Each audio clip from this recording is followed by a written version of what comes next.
Muito bem, você acabou de ouvir esta canção, né, muito bonita, com esses dois cantores. E nós estamos de volta aqui com o seu programa Plantando Educação, Colhendo Vidas, programas da Assembleia de Deus, que vai ao ar de segunda a sábado, das 18 horas às 19 horas. Você, portanto, está de parabéns, ouvindo aí mais um programa na responsabilidade deste departamento, a Superintendência Geral da EBD. Muito bem, nós queremos, Maurício, falar aqui um pouco da nossa agenda prevista para este mês de outubro. É o nosso encontro pedagógico. Nós queremos aí reforçar o convite a todos os irmãos. Você, professor, você, superintendente, você não pode ficar de fora deste segundo encontro. Nós tivemos já o primeiro, que foi um sucesso, e aí estamos já programando os detalhes finais para a realização deste segundo encontro, que vai acontecer no dia 18 deste mês, portanto no terceiro sábado, ali no Templo Central, a partir das 14 horas. Você, professor, você, superintendente, não pode ficar de fora deste encontro pedagógico que este mês que a superintendência está promovendo. E pegando uma deixa aqui, nós queremos convidar você para visitar nossa página, né? Nossa página no Facebook, e onde você pode encontrar informações sobre a EBD, participar de algumas enquetes que sempre já está promovendo, e alguns debates, né? Que você possa estar ali cooperando conosco, dando a sua opinião, que é muito importante. O debate, ele tem um lado positivo, Maurício, porque a pessoa às vezes fala uma coisa que não domina bem, e aí ele termina sendo obrigado a pesquisar, ir atrás daquela informação, e aí o debate tem esse ponto positivo. Esse viés, né? Muito bem, também nosso site, você pode acessar www.ebdadtimon.com. Lá tem toda a nossa agenda, tem a programação, tem a diretoria, tem os links que nós disponibilizamos a todos os amantes da EBD. Que você quiser material para dinamizar a sua aula, você acessa lá o nosso site, você encontra tudo isso lá na ebdadtimon.com. Maurício. Quer se manter bem informado? Estou vendo aqui a página aqui, muito bonita, né? Eu tenho vários links, né? Interessante. Uma verdadeira biblioteca também para nós nos mantermos aí muito bem informados a respeito de vários assuntos, né? Então, irmão, vamos partir para a lição? Vamos lá. Pronto, então estaremos estudando, como já dissemos anteriormente, a integridade moral e espiritual, tomando por base aí o legado do livro de Daniel. E logo na primeira lição, vamos estar estudando aí justamente a respeito aí desse homem, o profeta, que com certeza traz muitos bons exemplos, e um profeta que, por sinal também, irmão, de vários personagens da Bíblia, nós sempre, quando estudamos a respeito dele, a gente vê os pontos fracos e os pontos positivos, claro. Verdade. Agora, de Daniel, nós, assim, até onde eu me lembro, Daniel, em todos os aspectos, ele tem bons exemplos para dar. Então, é um bom modelo a ser aí seguido também, né? É verdade. E aí, irmão, a gente quer... Esse programa, na verdade, ele não tem espaço suficiente para a gente dar aquela, né, pincelada como deveria ser feito. Mas aí a gente quer, com esse programa e com esse comentário, suscitar no professor, no superintendente, um desejo para que ele busque, né, mais informação, mais conhecimento. E essa lição, essa revista de Daniel que nós começaremos a estudar a partir de amanhã, ela traz um pouco da história, a história secular. E é interessante quando você consegue, né, dominar a história bíblica com a história secular, até mesmo porque você prova, né, a historicidade da Bíblia, e aí você fica encantado como as coisas, como Deus trabalha, né, inclusive nos governantes, para e a história fazer confirma, seu né? plano, Todos né? os relatos que a Bíblia fala, a história, estudando a história, a gente vai confirmando tudo que a Bíblia anuncia, tudo que a Bíblia fala. Então, é interessante, é muito interessante esse estudo, esse trabalho aqui com essa intenção, né, de provocar aí, estimular que tanto o professor, o superintendente, como o próprio aluno estuda. A lição de amanhã, por exemplo, ela está recheada aí de informações interessantes a respeito da própria história, né? É verdade. E aí o livro começa falando, a lição começa, melhor dizendo, falando da história bíblica. A história de Israel, quando surgiu Israel, a partir de Abraão, né, na chamada de Abraão, que Deus teve aquele propósito com ele. Depois de Abraão tem Isaac, depois de Isaac, Jacó. Jacó com seus 12 filhos foram para o Egito, né? E a lição vai falando dessa questão da clã, por exemplo, de Jacó, cresceu no Egito, se tornou uma grande potência. Depois o imperador da época lá, que tinha um apreço por José do Egito, morreu, e o outro faraó não deu continuidade, não deu muita atenção ao pessoal lá de Israel e começou a oprimir Israel, e Israel ficou oprimido lá no Egito, sofrendo opressão, e Deus levantou o homem Moisés para tirar o povo do Egito. Na sequência, tirou o povo do Egito, teve aquele processo, né, inteiro que todos conhecem, isso é a história bíblica. Na sequência, Moisés morre, Josué assume, né? Josué assume o comando do povo de Israel. E aí vem vindo a história, né? Pois não. É interessante que, por exemplo, o bacharel em Direito, tem uma disciplina chamada História do Direito. E na História do Direito a gente tem que passar por isso aqui tudinho. E muito boa a matéria. Eu estudei. Você lembra que você tem que estudar muito, todas essas informações aí, inclusive história dos os hebreus, governos. As leis. Né, para chegar nos governos, de que forma que se chegou até esse Estado que nós chamamos hoje de Estado democrático. Então ele vem contar a história desde a saída de Abraão, de como como surgiu as leis. É muito interessante. E fala justamente da teocracia. Né? Lá na História do Direito se fala, né, de que forma que surgiu e como era esse governo teocrático, não é isso? Exatamente, porque aí se deu, na saída do povo do Egito, né, se deu a instalação, podemos assim dizer, desse sistema, que era o sistema governado por Deus, diretamente por Deus. E que emanado por Deus. Por Deus, governado pelos homens. A nossa Constituição diz que todo poder emana do povo, né? Do povo. E aí, nesse contexto, nesse governo teocrático, a revista está estimando aqui que passaram cerca de 300 anos nessa questão. Teve os juízes que governaram, os profetas, os sumos sacerdotes, mas não havia ainda um reino a ser estabelecido. Era um governo teocrático. E na sequência o povo começou a cobrar, né? Na sequência o povo começou a cobrar um rei, porque passou-se a observar que todas as nações vizinhas tinham um rei e eles ficaram desejando aquilo. Não? Então o que foi que aconteceu? Eles exigiram um rei e Deus deu para eles um rei. Eles escolheram, melhor dizendo. Do jeito que eles queriam. Eles escolheram. Deus facultou a ele, após escolha aí uma pessoa, e eles escolheram Saul.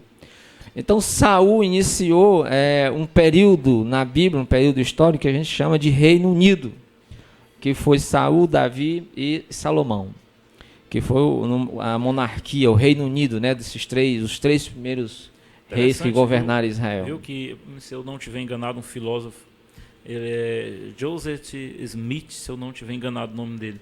Ele, em 1754, ele escreve que o povo tem o governo que eles merecem. E aquilo ali, essa frase dele, virou uma frase célebre, assim como se ele tivesse chegado àquela conclusão. Mas, na verdade, estudando a Bíblia, a gente vê quando Deus fala para Samuel, não é isso? Para Samuel, que Samuel desse um rei conforme que o povo quisesse, né? Então o povo estava querendo um rei, foi alertado de que esse rei ele poderia ser um rei injusto, mas ainda assim o povo disse: queremos um rei assim. E eu aproveito, eu peço permissão, irmão Valdinar, para falar. Hoje é 4 de outubro, amanhã 5 de outubro, dia da eleição geral, onde nós estaremos escolhendo nossos governantes, nossos parlamentares, nossos congressistas. E é importante estar falando disso aqui, que desde o início da história, que é o povo que escolhe. Nós estamos na democracia e, mais uma vez, o povo, novamente, claro, o povo tem a oportunidade de escolher quem eles querem aqui no nosso país para nos governar. Nos governar no âmbito nacional, geral e estadual. E é nesse ponto, eu chamaria a atenção de cada um dos irmãos que estão nos ouvindo nesse momento, para estar alerta, para analisar bem, para refletir bem, quando amanhã for para a urna, para votar. Porque às vezes nós dissemos isso com muita frequência, que os políticos não prestam, que os políticos são ruins, que os políticos só pensam neles.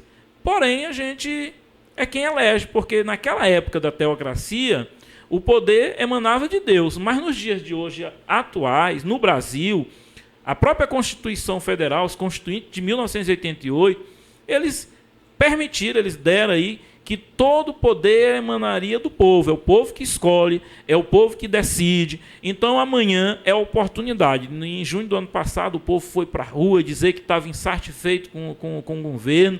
Agora é a oportunidade. É o momento para o povo dizer assim, realmente nós estávamos insatisfeitos e agora a gente quer fazer uma mudança, fazer algo diferente. E o povo amanhã vai fazer. Eu vou fazer isso. Amanhã, quando eu for votar, eu vou estar dizendo que Você tipo de vai votar governo... que hora, Maurício? De manhã ou de tarde? Rapaz, eu vou estar trabalhando. Na hora que o povo lá me liberar um instante, né? Como advogado, amanhã a gente tem...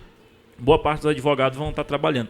Então, na hora que me der uma oportunidadezinha, eu vou correr lá e vou votar. Graças a Deus, o voto é secreto. Mas eu, particularmente, eu gostaria muito de apresentar meu voto lá para todo mundo saber. Eu votei, eu estou com minhas mãos limpas.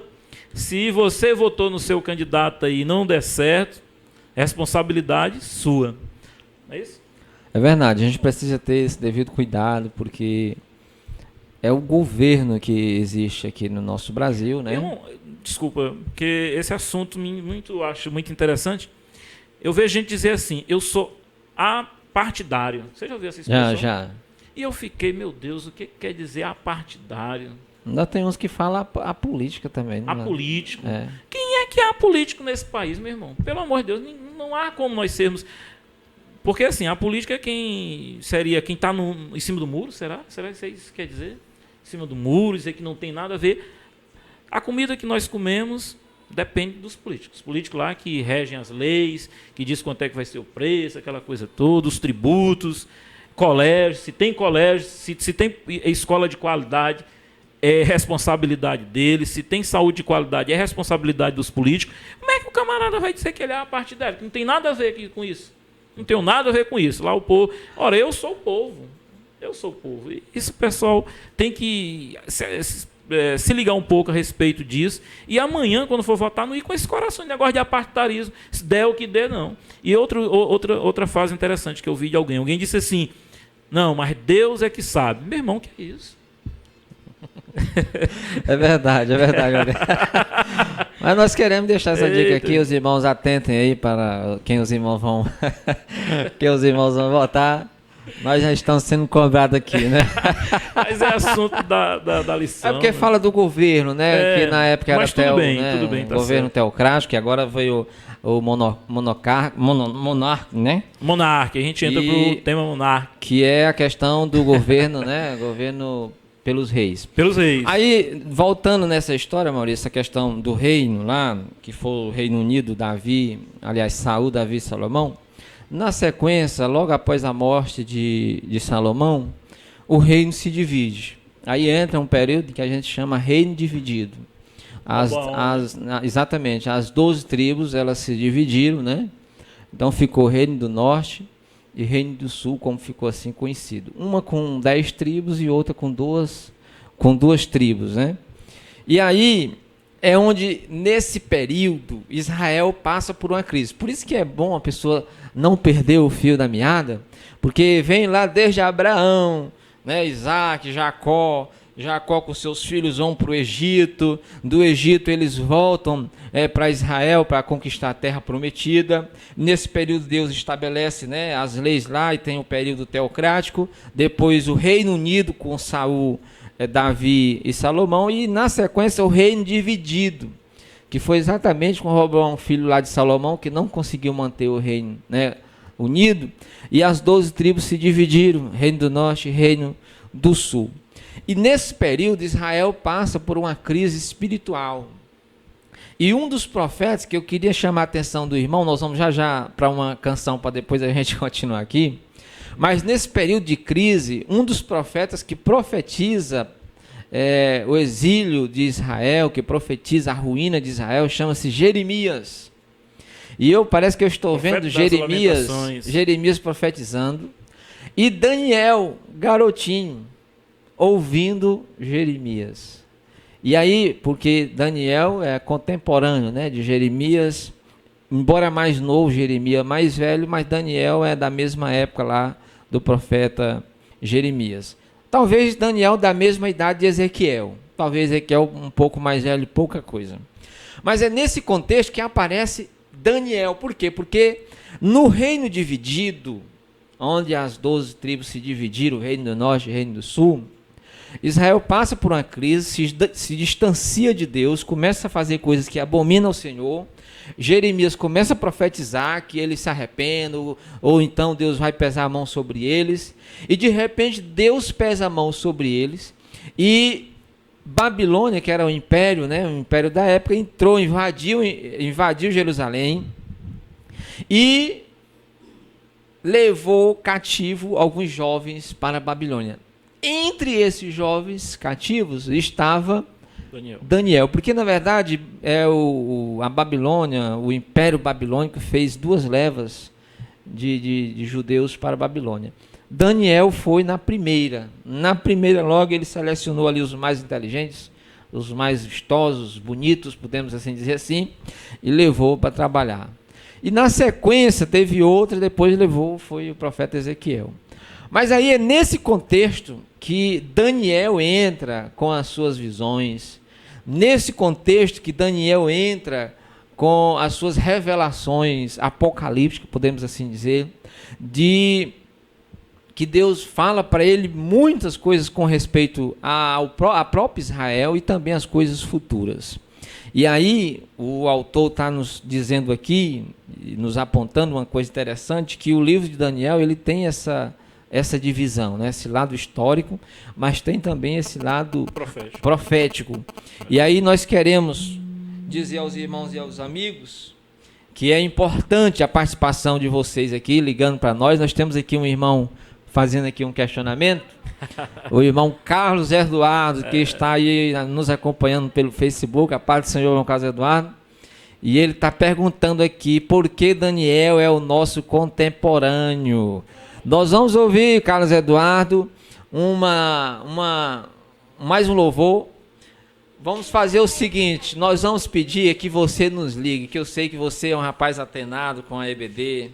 Deixa eu botar ao vivo, né? Eu sei que você é uma pessoa esclarecida, sempre está pondo os comentários aí na EBD. Você faz ligar para cá e nos ajudar, né? Liga, participa, nós será um prazer. Se não, depois do hino a gente comenta aqui sobre essa questão da contemporaneidade de Daniel. A gente vai colocar um hino primeiro, né? Assim que acabar o hino que ele vê, ele já liga para cá, né? Para até participar do programa, né? Muito bem, últimos dias, Eveni Braga, é assim o cantor, Francisco? O cantor? Não, tá pedindo aqui, ele é do bairro, né? Marimá, e oferece para todos os ouvintes do programa. Quem vai cantar é Kleber Luca, né?